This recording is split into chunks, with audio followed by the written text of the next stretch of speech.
So guys, I just wanted to show you, this is the studio we're renting for today to do our book reviews. So it's got a white curve there, that's Betty, Joe's mum. That there is Joe, who I'm also doing the book reviews with.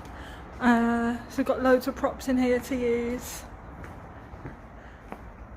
And then if you come in here, you can't see it, but it's a Winter Wonderland set. It's not ours, we can't use it, but that's what I just wanted to show you. So this is the studio we're renting for today. We're going to have an awesome shoot. Wish us luck, guys. Welcome to Books, Tea and Biscuits. Hi everyone. Hi. Otherwise known as Kim and Joe. So today for you, we are going to review 3 books. We did read these a couple of years ago, so we do have to say that we've already recorded this video, but there was an incident when the car was broken into and the camera was stolen, so unfortunately we're having to do all these again, so we hope you like it. The reason we called our channel Books, Tea and Biscuits, Joe, is why? Because we love reading, so we like books, and we just love cups of tea, because you can't, tea's the best drink of the day. And biscuits, which we haven't got, but they are en route, and we'll have them for next week. The studio manager's going to get us some biscuits, so they will be in the next video for you. So, let's get the ball rolling and crack on with our first review, which is Court of Thorns and Roses by Sarah J. Maas. Yeah, bit of a sci-fi fantasy, this genre, and also a disappointment. It does start off, it does grab you, doesn't it? When you start reading it, you get a sense of what it's about. I would say it's quite in the vein of another adult fairy tale.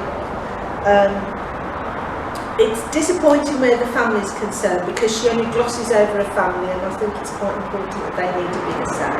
Yeah, and for such an important character with her personality trait, she's not liked very much by her family. I don't like her sisters at all.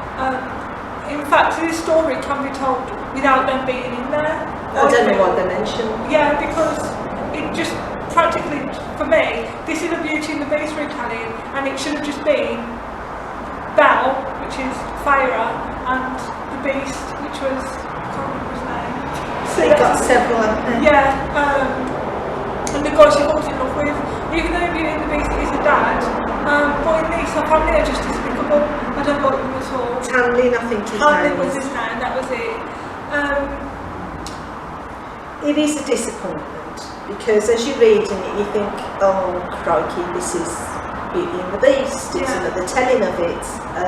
She could have done so much with this book, but unfortunately she didn't.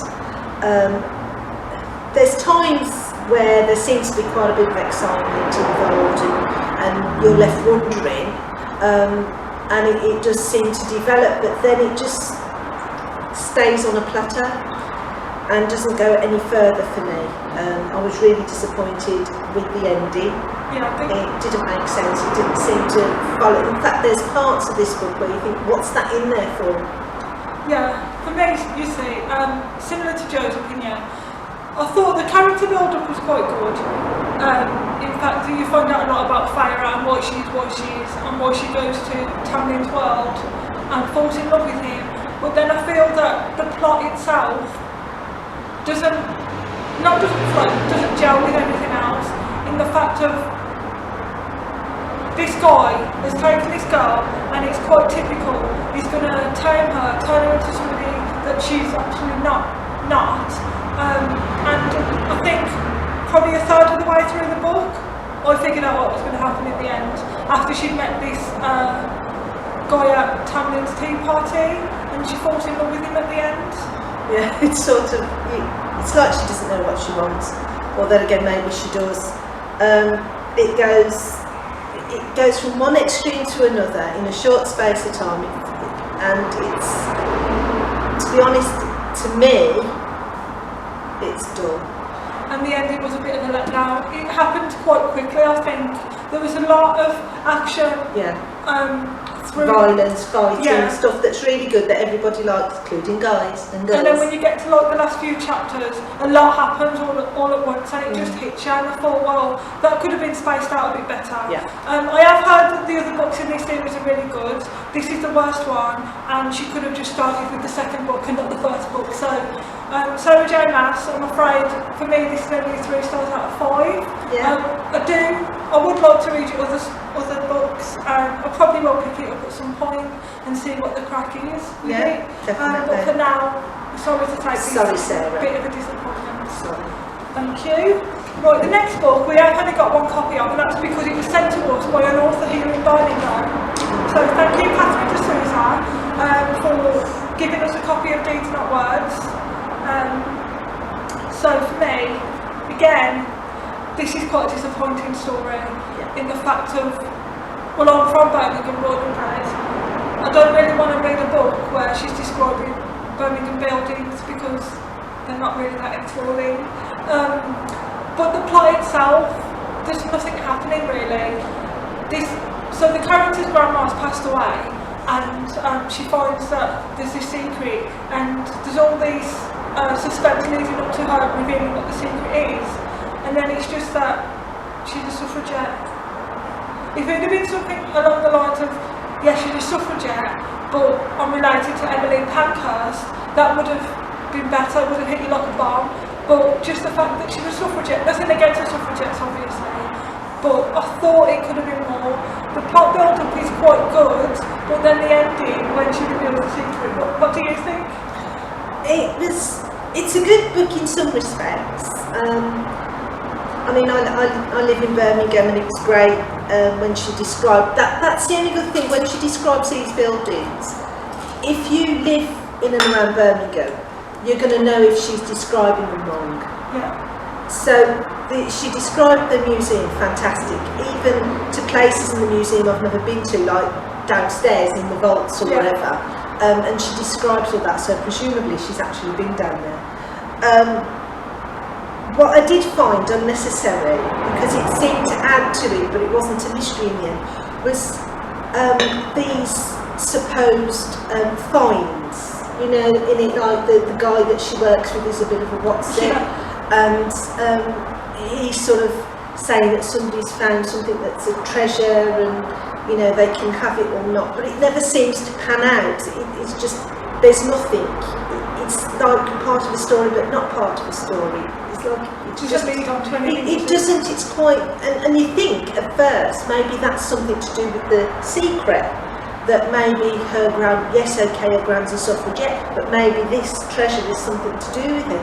Maybe she witnessed a murder. You keep thinking and bringing in mysteries of your own, and of course it makes it even more disappointing because that's not what's happening. The mystery was that she finds out her gran was a suffragette, and although that's brilliant in itself, it's quite boring and flat in a book when there's nothing else really happening in. As much as we love you, Catherine, and we think it was great that not only did you give us this book, Which is signed, but you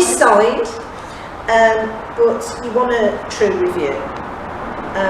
We can't just say it's a brilliant book, because we did find it quite flat. And the build-up to the characters are great. I mean, she's a divorcee who comes back to Birmingham because of the marriage breakup and that, and the rubbish she keeps meeting en route. But sadly, it does nothing for me, sorry, except it did want me to go and see the museum again. how many stars out of 5 would you give that book? I'd give it 3, because I've got to say the descriptions are good. Yeah. Her imagination for describing things is fantastic. You can't fault that, so I would definitely give it a 3. I think I'd give it a 3 as well, and purely because she gave us this book for free to review. We did have the one copy so that we had to share. As Joe said, she's built it up quite well. We do love you, Catherine, so thank you for that, but sadly it's just a 3 out of 5. Sorry. So on to book 3, which is Twisted Prey. by Now, John Sanford. this, John, you are an amazing man. If ever we met, we would definitely want to interview you. This book is not like the others. This definitely is a genre of I would say Secret Service, crime, thriller, suspense, definitely, all rolled into one. Yeah. It's definitely, you've got your Secret Services involved there. It is based in America, Yeah. so you've got your CIA and probably your FBI in there somewhere. But it's fantastic. It starts off fairly mundane, but even that's grabbing you because you're thinking, why is that? You know, when you're watching the telly and you're watching a whodunit or even Criminal Minds, for those of you that like Criminal Minds, and you just know that the camera's panning out because somebody's going to be murdered, and that's how this grabs you.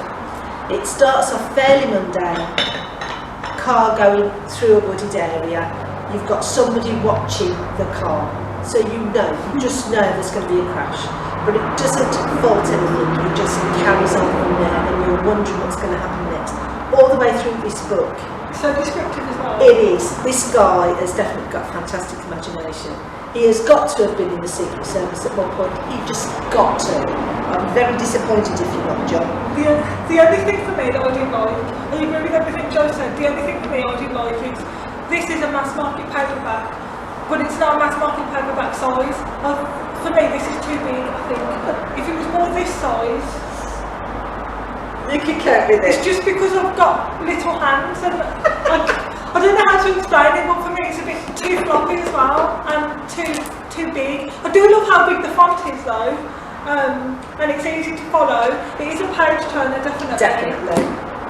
And you get upset when you come near the end. Yeah. Even the end is brilliant. You know, we've gone on about the other two books where they started off, they've sort of built it a little bit and there's been ups and downs and you think, never mind, and then the end lets you down.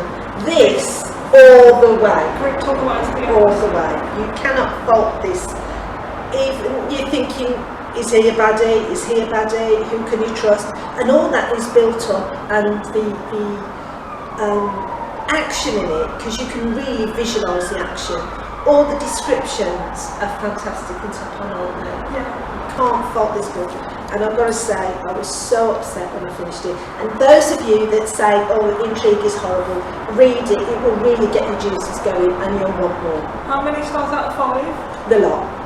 5 out of 5 from me. Definitely. So I just wanted to let you know that the last 10 seconds of our video didn't save on the memory card, but we just said that we gave it 5 stars and that we loved the book Twisted Prey. We wanted to thank you ever so much for taking the time out of your day to watch us in our first ever video. Please like and subscribe for more content. Thank you.